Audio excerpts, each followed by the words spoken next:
acceptable at protecting access, you still have this other figure kind of at the executive level that could be that role or play that role of pushing back and making it more difficult for the will of the voters to be heard. And so in 2000, you had Katherine Harris making small decisions, really in the national spotlight. These types of decisions had been made before by administrators, but really not in the national spotlight in the way it was in the 2000 election. And you see her, and we all saw her, removing names from the voting rolls of people who may, or she argued, had been convicted of felony and therefore ineligible to vote under the state law, but of course there was an over-inclusivity of how the lists were maintained, and many people were removed simply because they shared the same name with someone who may have committed a crime. So you saw this. For those of you who want to ask a question, we're taping tonight, and the questions have to show up on tape. So just as a technical matter, if you wait for the microphone to reach you so that you can ask a question of Professor Benson, we appreciate it. Thank you. So you saw this removal of people from the lists and other things that the administrator was doing, or that Katherine Harris was doing to affect the outcome of the election, including the limitations on recognizing recounts and that sort of thing that she was doing at the state level.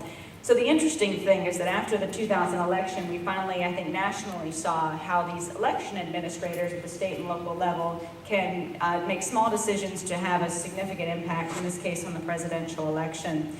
And after that, what came the passage of the Help America Vote Act. It was in 2002 that it finally got passed, and the whole idea of the Help America Vote Act was, again, the federal government coming in and saying, well, we're going to provide money for the states to update their machines. We're going to require some first-time voters to show identification when they vote, if they register to vote by mail, and a few other things. But we're going to also provide money for states to centralize their voter registration databases if they have them, so that they can, the state level, monitor who's registered to vote. And so the interesting thing after 2000 is that we had the Help America Vote Act passed that almost built upon that emphasis of that Katherine Harris kind of showed all of us, of the state administrator for the first time who can make decisions, and basically enabled those state administrators to make even more decisions through allocations of funds, choosing machines, centralizing the voter registration database within the state authority, and also deciding what identification to accept when voters do show up if they're first-time voters. It kind of expanded in some ways the authority of those statewide administrators, and I think we really saw the effect of that in 2004, where just next door to us in Ohio, we had a Secretary of State, Kenneth Blackwell, through HAVA, through the Help America Vote Act, taking funds to choose voting machines. He chose electronic voting machines, and many people argue that that was a politically influenced decision or partisan decision on his part. He decided where to allocate those machines and made other decisions within the purview of the Help America Vote Act that also may have affected the outcome of the Ohio election, and there's been a lot written about that, and we can talk more about that. But the interesting thing is that in the post-2000 election law world, there's been sort of on almost the state and federal level this increased emphasis or focus on administrators as the main actors, or some of the primary actors in making sure that access to the vote is a reality, or protecting the integrity of the election, however you want to frame it. But it gets back to sort of this bigger question that I was starting with by saying, if the crowning achievement of the civil rights movement, one of the crowning achievements of the civil rights movement was the passage of the Voting Rights Act, and if our responsibility as modern day civil rights activists in 2009 is to, in my view, continue that walk that had been not started in the 1950s, but really has been going on throughout our country's history, that walk towards justice and for equality and for access. The question is, well, where is our battle today? Where are our walks today? And there's many different ways to answer that through education and other things, and that's in some ways what your series this summer is about, I think. But from a voting standpoint, it's about how do we continue the gains or build on the gains of the Voting Rights Act, of increasing access. And in my view, given sort of what I was just talking about with the increased focus on administrators, the next steps for social justice advocates wanting to focus on access to the vote and recognizing that the importance of that focus from those in Selma, Alabama, who stood on a bridge and faced down state troopers in order to promote access to the vote.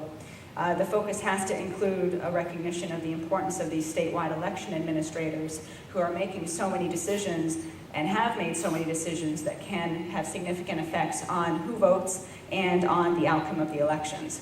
So that's how I sort of couch all of this today. That brings us to today, which is here in Michigan and nationally, and that's sort of what my book is about too, on secretaries of state. But the question then today is here in Michigan and nationally, how does that manifest itself? What is it? What do those of us who care about continuing this path of access to the vote?